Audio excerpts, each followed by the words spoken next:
to be ready to attack and block any approach from the enemy coming from this side. So this outside of the fort, this landscape of the fort is part of this. It's all conceived in its planning and its design. And under this grounds there are tunnels for a reason.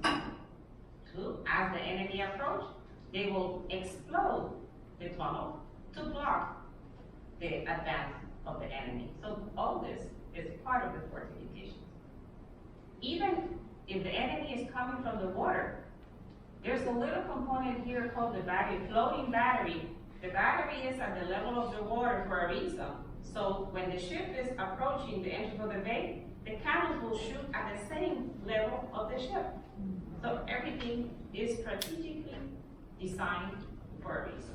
So landscape and structure become one. 1 plus 1 is 1.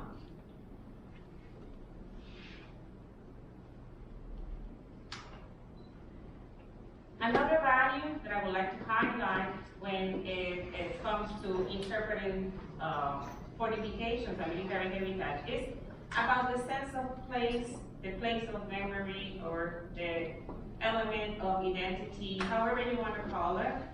It's because sometimes it's sensitive and sometimes it's still alive and present in the community. We tend to avoid it. But it's a subject that through interpretation, we can try to reach reconciliation. So allows the value of sense of place, allows members of a social group to share a common history and a territory, as well as other social cultural elements, and recognizes themselves as related to each other. Even when there's a transnational fortifications and a border of 2 countries, they both can relate to those fortifications. For many people around the world, the heritage of fortifications is a source of community pride, as well as an important link to their history and cultural heritage. Not always fortifications are rejected. Actually, fortifications are, in many, many countries and cases, people feel pride of their fortifications. In many cases, the fortifications represent the places where generations of their families had lived and had worked for hundreds of years. Becoming an important element in understanding the social and economic development of communities, people, countries, and even regions. I'll use San Juan fortifications as an example.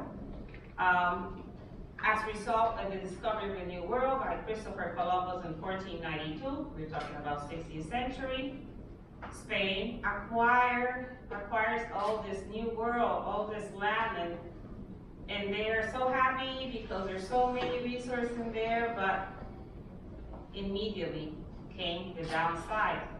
The other European countries also wanted a piece of the new world.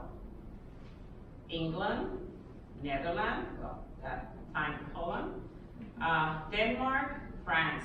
So that's where we started the attacks on all the other enemies of Spain, wanting to also take over these new territories. And that's where the pirates and all those legends of the pirates attacks and the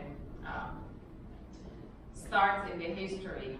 The first English attack, Puerto Rico suffered 5 attacks in the 500 years of history. First 2 were from England, 1598, 1595, 1598. Then 1625 was the Dutch, the worst attack suffered by the island because they burned down entirely the city. And then the last attack, British attack, was in 1797, and then the 1898 Spanish-American War. So in here, we see that Spain decides that it needed a defense system, but not what all the other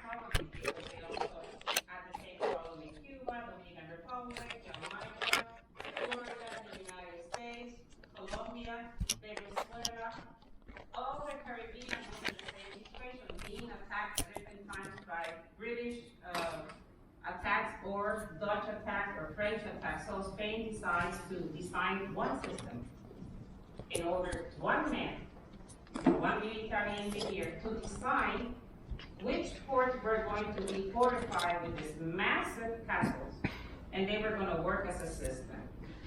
So in here, we see that the entire Spanish colonial Caribbean defensive system, the first Spanish defensive system in the Caribbean was designed by the engineer Bautista Antonelli. So the entire Caribbean region shares this everything, and even shares the same engineer.